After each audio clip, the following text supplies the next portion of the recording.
на Канал 8, добро дојдовте.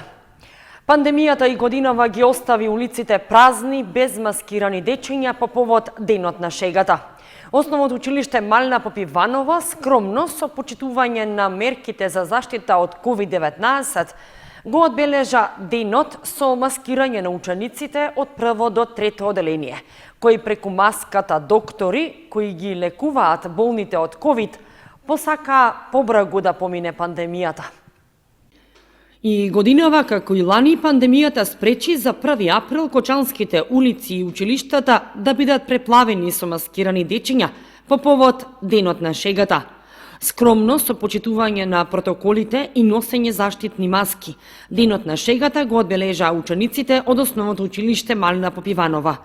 Продефилираа околу училиштето и одиграа игри на игралиштата, а со тоа за миг се подсетија и децата и наставниците како се одбележуваше овој ден, безгрижно, разиграно и весело.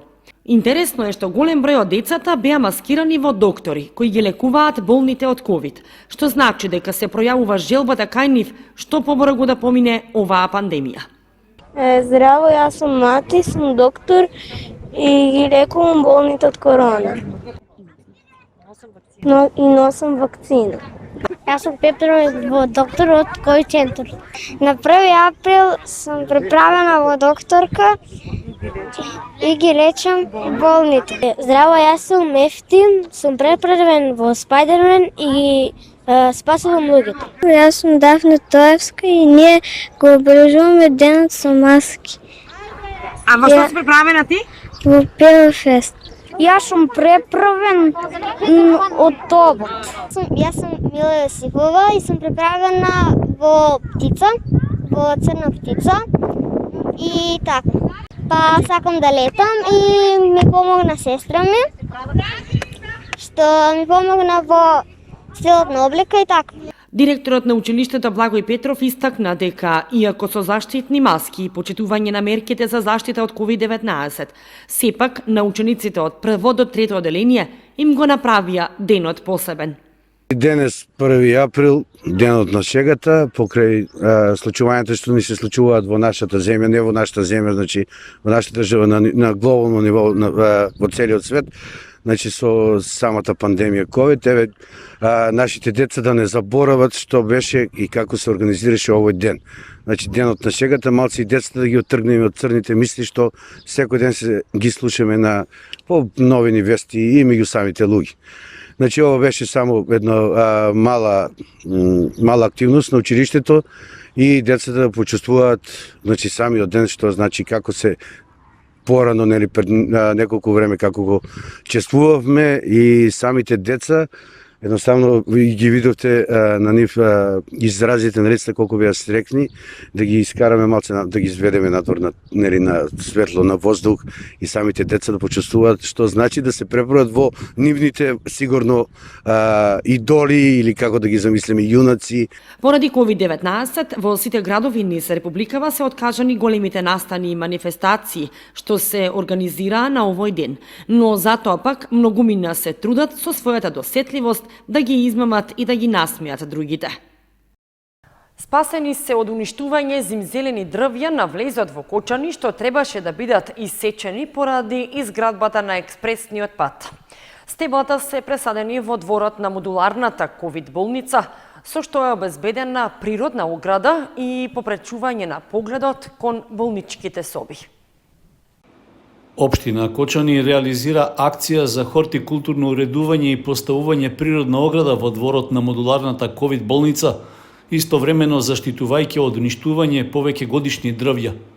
Зимзелените стебла што требаше да се исечат поради изградбата на експресниот пат Штип Кочани од влезот на градот се пресадени во кругот на болницата во Кочани.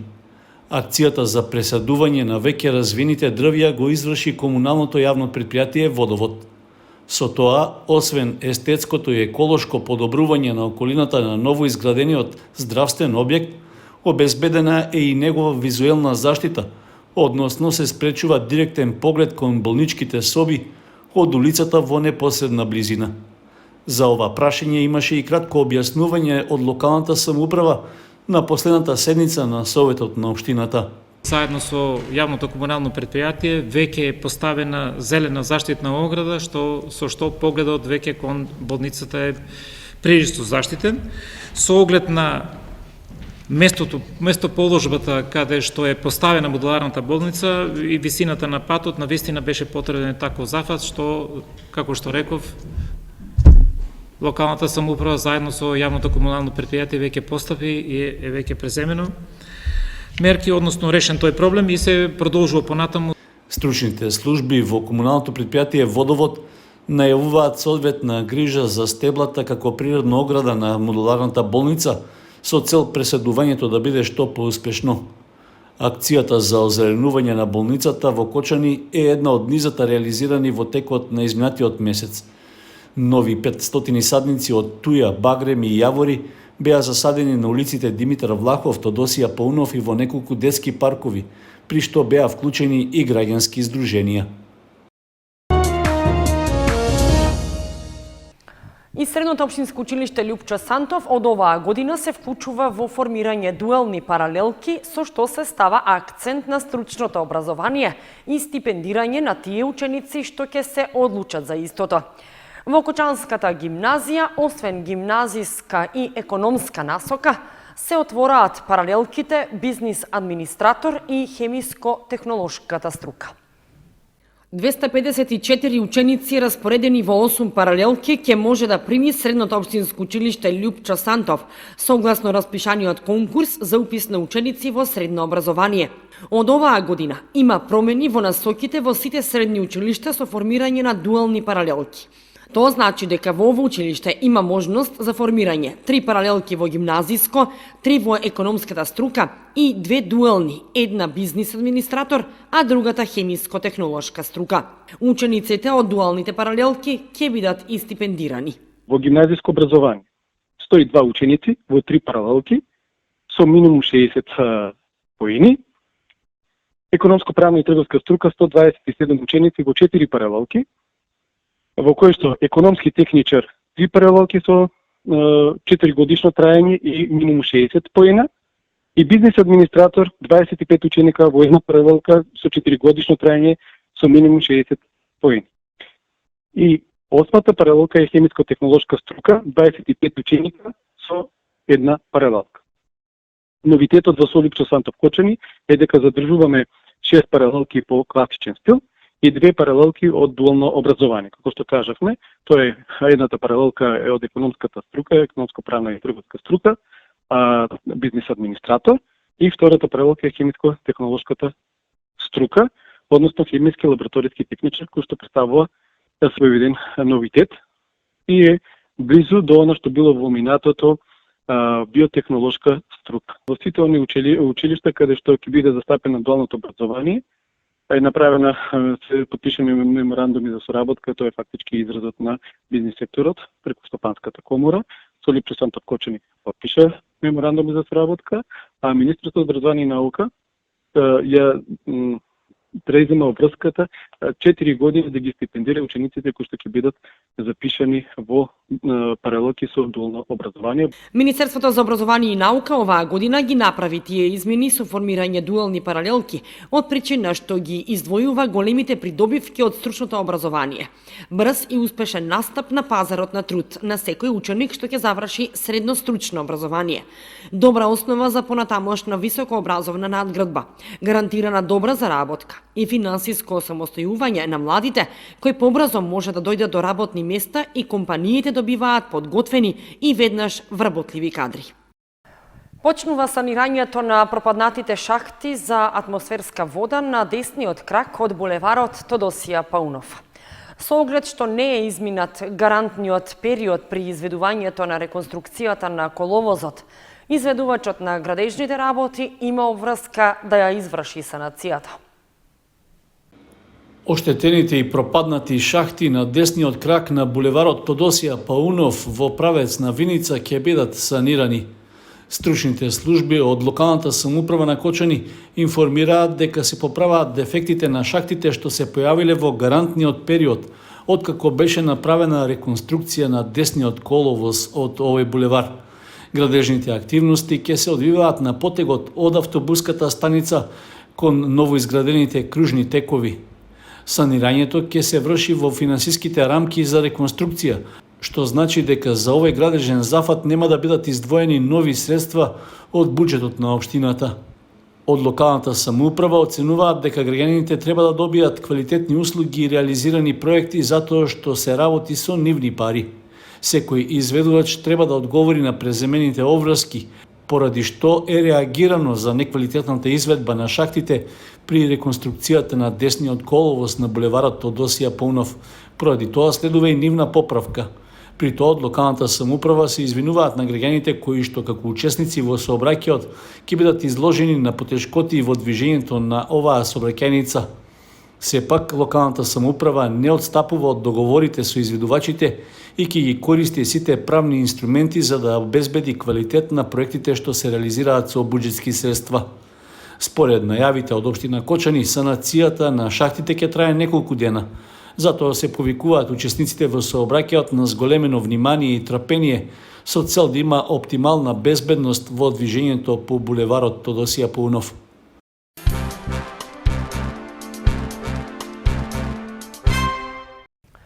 Во основното училиште Кочо Рацин во Блатец се одржа отворен ден за граѓанското образование, што беше посветен на подигањето на јавната свест за зачувување на животната средина. Учениците ги представија своите проекти и иницијативи за еколошките проблеми во локалната средина. Во рамки на поттикнувањето на демократските вредности и практикувањето на демократското однесување, во основното училиште Кочо Рацин во Блатец се реализираше отворен ден за граѓанското образование под мотото "Децата за почиста и поубава околина". Учениците преку видео презентации ги прикажаа своите иницијативи, што ги реализираа со поддршка од училиштето, а дел и со поддршка од локалната заедница. При тоа, тие работеа на уредување на просторот, подигање на јавната свест и застапување на учениците пред надлежните за лоцирање еколошки проблеми во средината во која што живеат. Настанот се организираше за прв пат оваа учебна година со почитување на протоколите за здравствена заштита. На отворениот ден беше истакнато значењето на граѓанското образование со акцент дека ваквите проекти и активности се од корист за учениците, поради што основното училиште Кочо Рацин од Блатец и во иднина ќе продолжи да ги поддржува ученичките активности и иницијативи. За време на настанот, ученици од второ и трето одделение изработуваа ликовни творби на тема зачувување на животната средина и планетата Земја. Онлайн литературна средба на учениците од основните училишта од Кочани со писателот Васил Мукаитов како дел од активностите за одбележување на 2 април, меѓународниот ден на литературата за деца. Организатор е библиотеката Искра, а активности се планирани и во наредните 2 дена. Библиотеката Искра продолжи со реализирање на програмата за одбележување на 2 април, меѓународниот ден на литературата за деца. На платформата Zoom се одржа онлайн литературна средба и промоција. Ги сознаваме најубавите шеговити приказни, гатанки и поговорки, запишани од најголемиот собирач на македонски народни умотворби Марко Цепенков, со писателот Васил Мукаитов и уредник Татјана Димовска-Атанасова од Арсламина, со учениците од 3 и 4 одделение од сите 5 основни училишта од Кочани. Модератор на настанот беше Магдалена Кочалска-Салтирова од Кочанската библиотека. Во книгата авторот на интересен начин ги обработува гатанките, преку кои што истите ги представува и доближува до децата, водејќи ги децата до одговорот на гатанката преку стиховите искаени од самиот автор Мукаитов. Читателот има задача самиот да го запише одговорот на вкупно 99 гатанки. Рецензентот на книгата Лафазановски вели дека Мукаитов од овие поговорки на еден необичен, инвентивен и поучен начин создал песнички кои се облагородени со секојдневна мудрост, убави и лесни за паметење, длабоки и полни со чувства. Книгата исто така содржи и поучни народни приказни. Одбележувањето на Меѓународниот ден на литературата за деца продолжува и на 2 април, кога во мултикултурниот центар ќе биде промовирано творештвото за деца трилогија Деби Му на авторката Жаклина Мучева и промоција на 7 книги на најчитаниот кинески писател за деца Шен Шиси. Уредник е Нове Цветановски, а промотор Љупка Стојменова. Ке бидат доделени и наградите од ликовниот конкурс на тема Музиката на зборовите, меѓународното мото за 2021 година, како и благодарници за соработниците. Чествувањето на денот продолжува и на 3 април со онлайн промоција на уште 2 творештва. Едното на авторката Јана Мишо, другото на илустраторката Александра Филиповска.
Почитувани, тука ги завршуваме вестите на Канал 8. Останете и понатаму со нашата програма. Довидување.